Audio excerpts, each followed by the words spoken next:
Agora vamos começar a colocar os dedos no arco. Algumas sugestões, né, que eu tenho e que eu busquei em toda a minha vida, né? Eu gosto muito da empunhadura do Galamian, ou Ivan Galamian. Ele sugeria algumas coisas, eu tenho as minhas soluções também.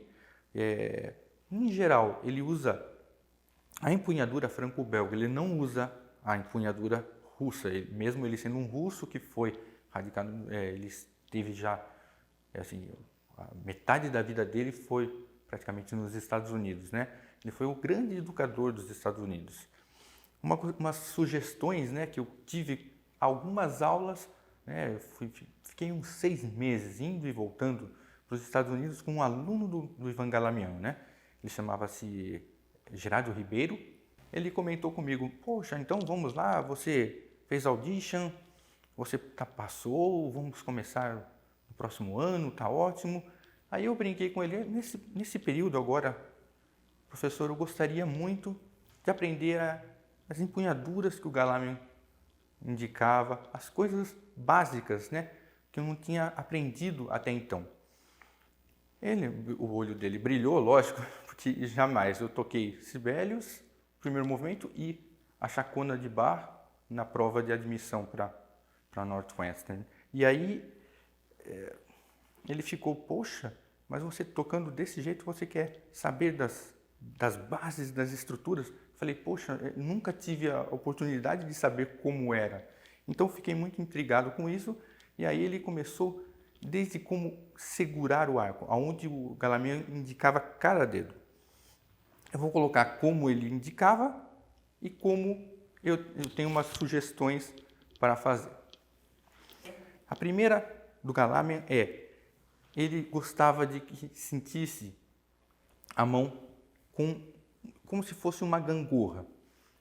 O anel central ele é composto pelo dedo médio, o anelar e o polegar, né? Muitas pessoas vão falar somente desses dois dedos. Eu prefiro sentir entre esses dois dedos o anel central, entre o anelar e o dedo médio, com o polegar.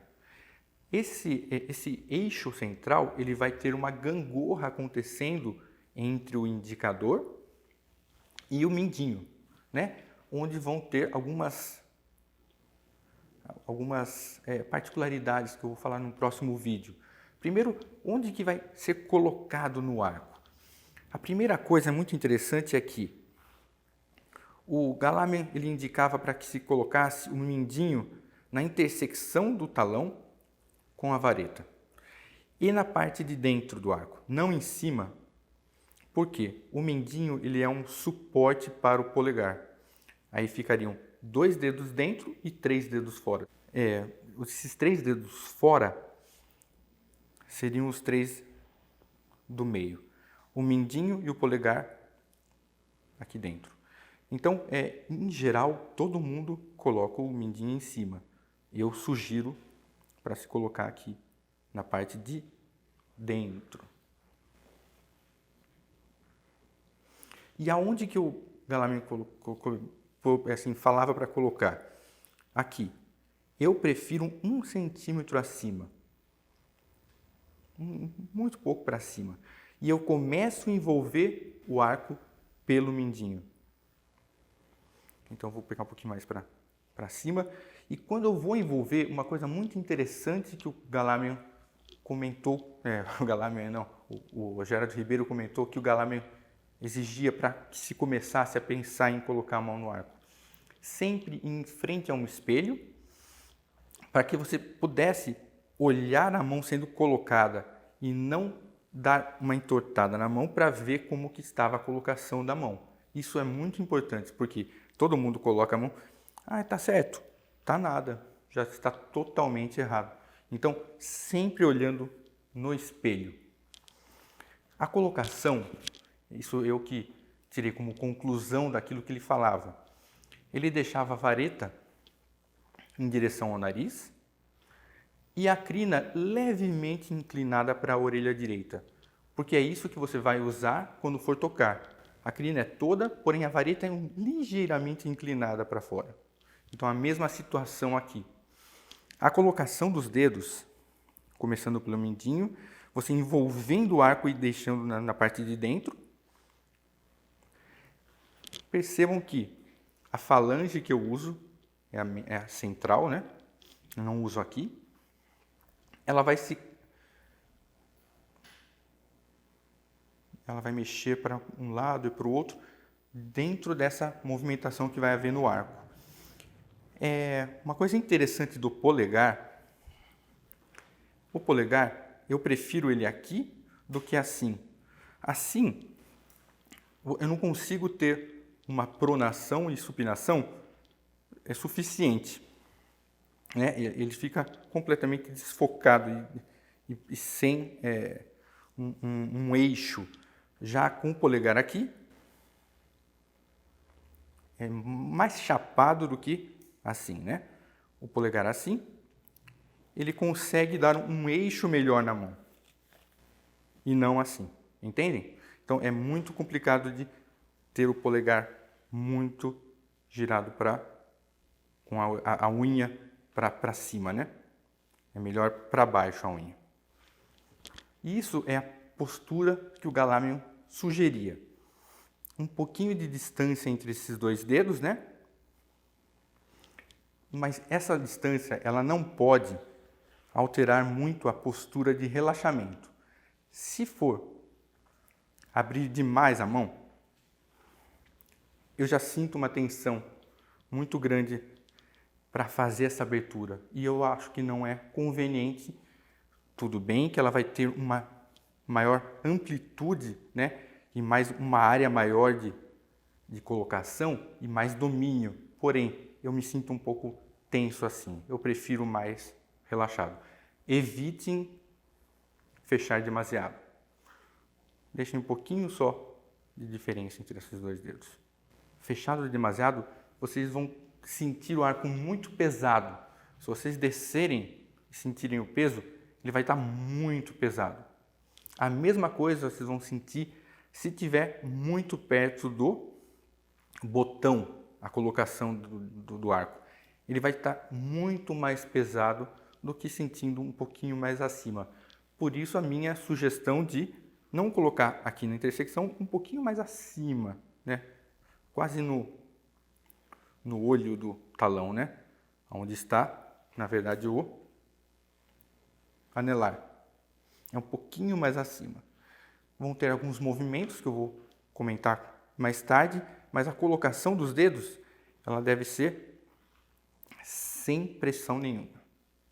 Sempre muito relaxado. Uma coisa muito interessante que é quanto profundo pegar o arco ou superficialmente pegar o arco.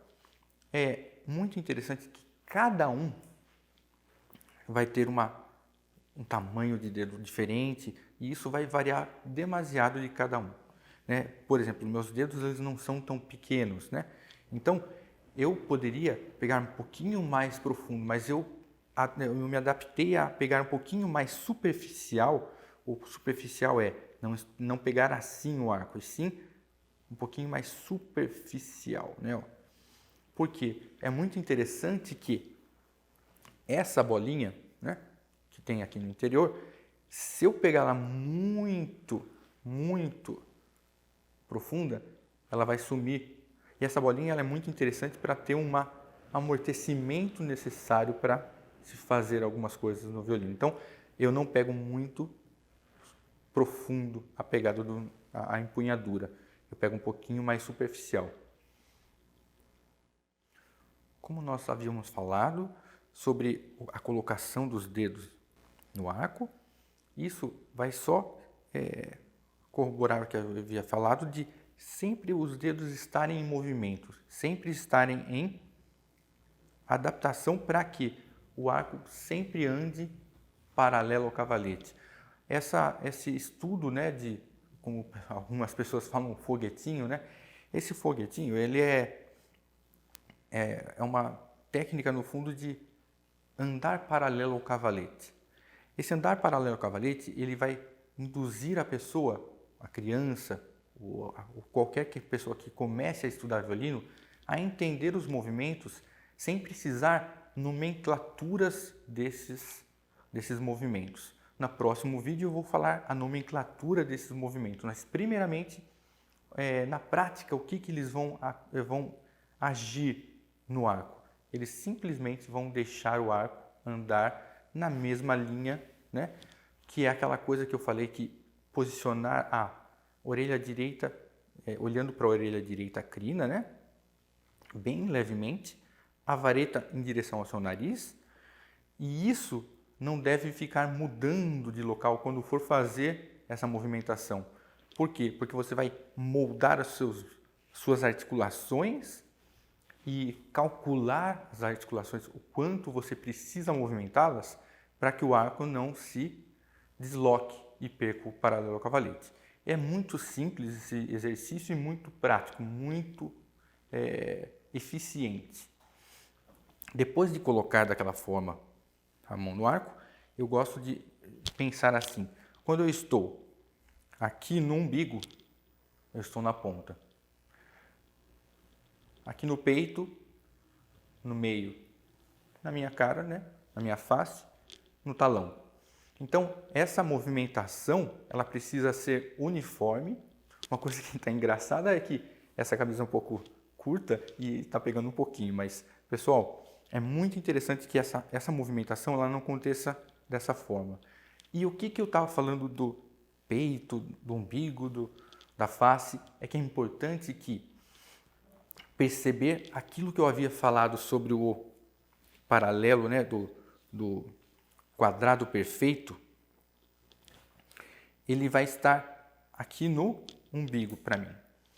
Então eu vou colocar a mão sempre no quadrado perfeito primeiro, né? E aí desse ponto que vai diferir de cada um, né? Quem tiver o braço menos longo vai ser em outros locais, ou mais longo em outros locais. Vai ter dois. Esse aqui é a encruzilhada. Esse local é a encruzilhada do manejo do arco, porque daqui para cima vai ter uma participação grande do braço, né? Dessa articulação do ombro. Percebam, né? Ó, daqui para cima, o antebraço também ele não fica estático, mas percebam que todas as articulações do meio até o talão, que é aqui, né? Do meio até o talão, elas movimentam para que o arco não fique indo para lá e para cá. E muito interessante que daqui do meu peito até o umbigo, né? Para mim é muito perto esses dois, porque tenho o braço um pouquinho mais longo. Essa movimentação ela é somente feita com o antebraço, né? Não deve ficar assim, né? Ela é somente feita com o antebraço. E percebam que os dedos, eles vão moldando para que não aconteça, por exemplo, eu vou segurar os dedos, né? Eles não vão deixar o arco andar paralelo ao cavalete. Uma coisa muito interessante de olhar isso no espelho é sempre ficar de frente para o espelho sem o violino. Quando for com o violino, a coisa muda, porque você vai ter que olhar de uma outra forma para ver o paralelo ao cavalete. Então é muito interessante, lembrando disso, né, do quadrado perfeito. O meu é aqui muito perto da ponta, né, que é o umbigo. Eu vou usar simplesmente o antebraço. Depois disso, eu começo a ativar o braço. E os dedos nunca param, em nenhum momento da arcada. Então, isso é muito importante, porque neste exercício super simples, ele tem todos os movimentos necessários para se andar paralelo ao cavalete. Dando nome aos bois, né? Aquele movimento que nós fizemos do perpendicular ao chão, né? Ele vai ser transferido logo após para o violino. Antes disso, eu gostaria de dar nome a nomenclatura que se dá, né, para cada movimento que nós comentamos dentro desse aqui, né, é o foguetinho, né? O mais importante deles são todos. Então, não pode ser considerado assim, com esse movimento, não. A falta de algum desses sempre vai ocasionar problemas. Então, vou colocar primeiramente aqui fora e dentro, né? Quando você vai indo para a ponta, você vai indo com os dedos, eles vão esticando bem sutis, né? Não é uma coisa assim, não é direto que acontece esse movimento, ele é diluído na arcada, não é troquei a arcada, não. Ele é diluído durante a arcada para que sempre o arco ande paralelo ao cavalete. Então, o fora dentro, ele é um movimento, eu vou exagerar aqui, ele é um movimento lateral, né? Eu faço com os dedos, eu não faço com aqui, né? Com o pulso ou com o antebraço descendo. Eu prefiro fazer com os dedos. Todos esses movimentos são praticamente com os dedos, né? O próximo movimento é, dentro disso, vai ter uma pronação, que é a postura de colocar o peso no indicador. Onde geralmente se coloca o peso no indicador? Na metade superior e ponta, né? Esse movimento vai ser colocado como, né, eu estou exagerando aqui, porque todos esses movimentos que eu estou falando, eles não podem fazer a pessoa pressionar o arco e deixar a mão presa, principalmente o polegar, né? Então, eu estou exagerando aqui para vocês perceberem o que acontece, né? Esse colocar o peso aqui. Pronação. À medida que você vai indo para o meio e para o talão, uma coisa que vai acontecer vai ser a transmissão, uma gangorra que vai acontecer entre o indicador e o mindinho.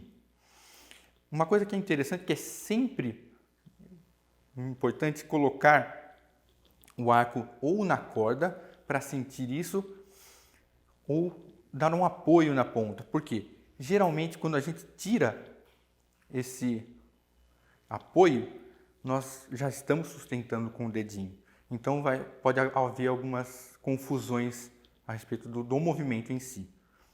Então, é muito interessante que vai indo para o talão, e aí quando chega no talão, a transmissão ela é feita dentro de uma postura que é como se nós estivéssemos olhando um relógio, né? Não vai acontecer isso, né? Ó, eu não vou esconder o relógio de mim. Então, sempre essa transmissão, né? Ela vai ser muito sutil, porque como eu havia falado, todos os movimentos eles estão correlacionados. Quando eu fizer o pronação e supinação, eu tenho dentro dele já o fora dentro. Por quê? Ele está acontecendo, quer eu queira ou não, né? Então é muito interessante essa transmissão acontecer sem a troca de planos. Lembra daquela bolinha que eu havia falado aqui? Eu havia falado da bolinha que é feita pelo anel central. Essa bolinha do anel central, em outro vídeo eu comentei sobre isso, ela precisa ser sempre dentro de um mesmo plano. Ela não pode ficar mudando o plano da bolinha durante a arcada. Então, por isso que a razão de eu falar sobre o in-out, porque o in-out, fora dentro, ele vai conseguir fazer com que a bolinha não mude de ângulo. Isso é bem prejudicial à arcada. Tem um movimento que é cima e baixo, né? Ele vai fazer com que a gente esteja ou no talão ou na ponta, né? Isso também tem correlação com o fora dentro. Muitos pensam só no movimento de fora dentro, mas eles estão para completar esse movimento. Um outro é o giro do antebraço, né? O giro do antebraço, geralmente as pessoas fazem isso. Eu sou um pouco contra essa postura na ponta, né? Porque aqui, ó, eu estou colocando o peso no indicador. E aí, eu sou contra isso aqui. Eu prefiro que o pulso continue redondo na ponta. Então, eu faço esse exercício sentindo o mindinho e indo para o indicador. E o pulso não quebrar para baixo, né? Porque senão seria assim a ponta. Eu não sou muito adepto a isso. Eu prefiro assim, né? Então, a transmissão de novo do indicador para o mindinho, né? Esse movimento é muito interessante também para se fazer, transferindo tudo isso para o violino. É muito interessante que, quando a gente está aqui fazendo os exercícios todos certinhos, quando nós vamos transmitir para o violino, eu estou vendo nessa perspectiva, né, de frente para o espelho, por exemplo. Quando eu vou para o violino, eu não posso sentir e olhar assim. Eu preciso olhar de lado, de perfil, para ver onde eu estou andando paralelo ao cavalete. Antes de colocar o arco, tem uma coisa muito interessante que é o como colocar o arco, como sentir o peso no cotovelo quando for colocar o arco. Geralmente, a transmissão daqui para cá, ela é um pouco colocada de uma forma meio que equivocada, que aí a gente transmite isso aqui para cá. Eu sinto muito alto o meu cotovelo quando eu sinto assim.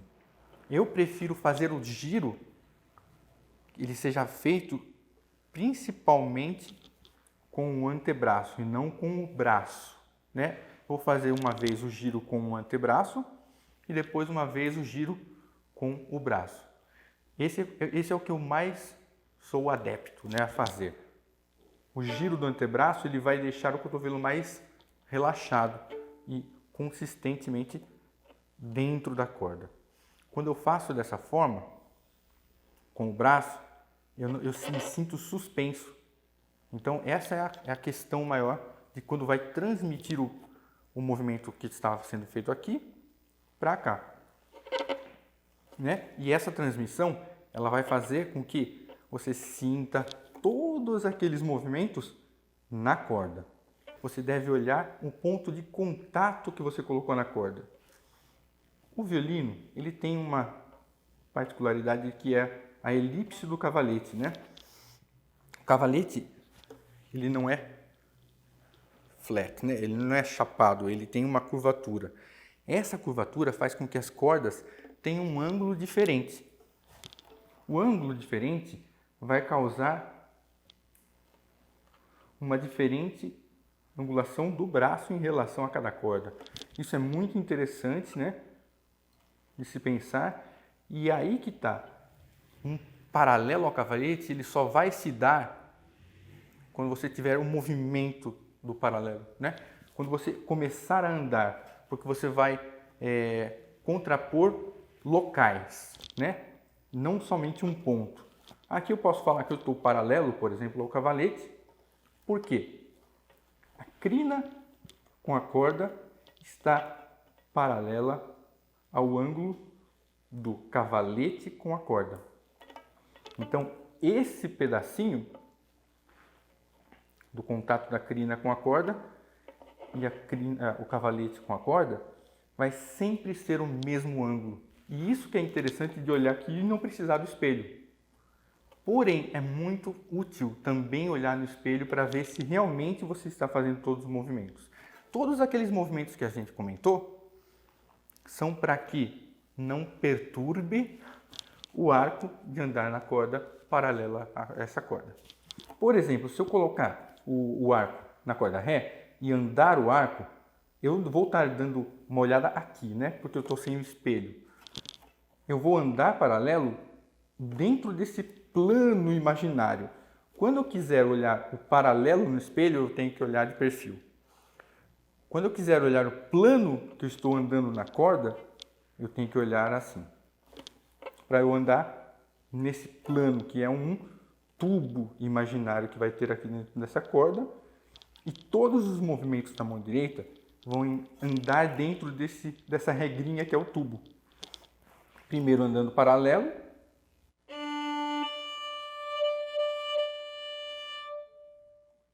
Agora olhando o plano. Eu vou fazer uma vez errado o plano e depois uma vez certo. Por exemplo. né? Eu estou variando o plano da corda. Isso é muito interessante, que logicamente, quando você tiver uma sensação de, poxa, eu vou mudar de corda, você vai preparar a corda posterior. Porém, quando você quiser andar numa corda só, né, eu vou manter o plano dentro desse tubo. Tem uma pequena variação, mas é uma variação controlada.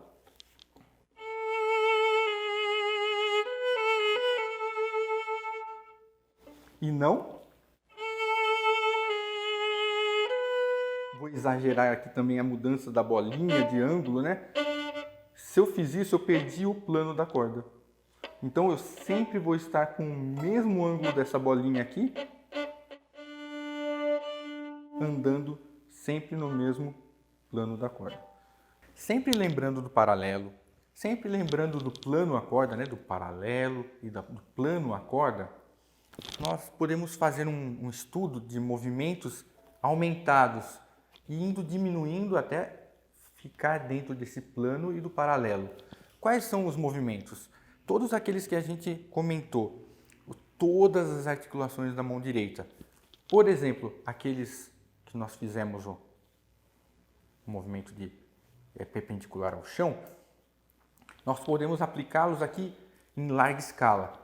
Não é para tocar assim, mas era para sentir assim. Então não é para fazer isso quando estiver tocando, mas sim estudar e sentir os movimentos acontecendo, que todos os movimentos devem ser circulares, né?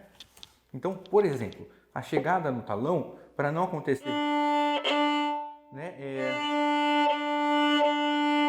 vou aumentar a amplitude dos movimentos, né, para que eu me sinta mais confortável, e aí eu vou diminuindo até ficar dentro do plano da corda.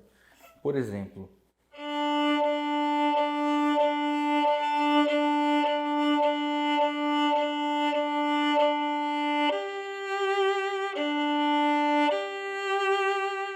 e não, e sim, exagerando. Perceba que meus movimentos estão super exagerados, né? Eu vou diminuindo até chegar no movimento.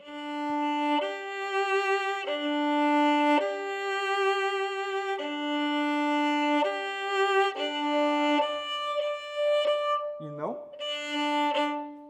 Agora um complemento da movimentação em amplitude gigantesca aqui, né, que eu fiz, e diminuindo até ficar dentro do plano e do paralelo. Uma coisa que é interessante eu falar, não somente do plano, né? Isso aqui é exagero e eu vou estar saindo do plano. Eu vou diminuir isso aqui para deixar muito mais dentro do plano da corda.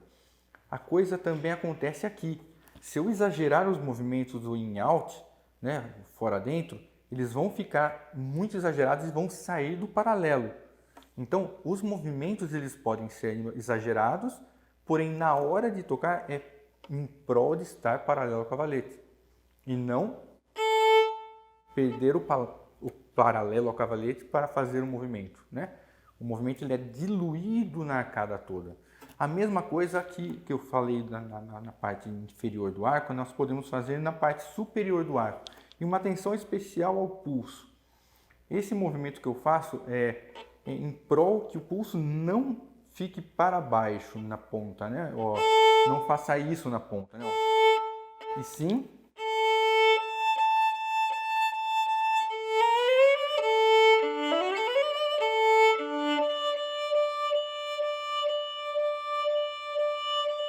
evitando, né?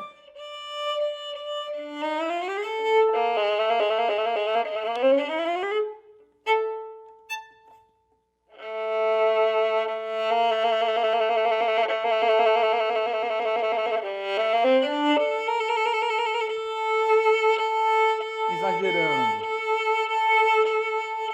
Retendo agora um pouquinho mais. Pessoal, muito obrigado para quem teve a paciência de chegar até esse ponto do vídeo. São dicas, sugestões para se sentir mais à vontade dentro do instrumento.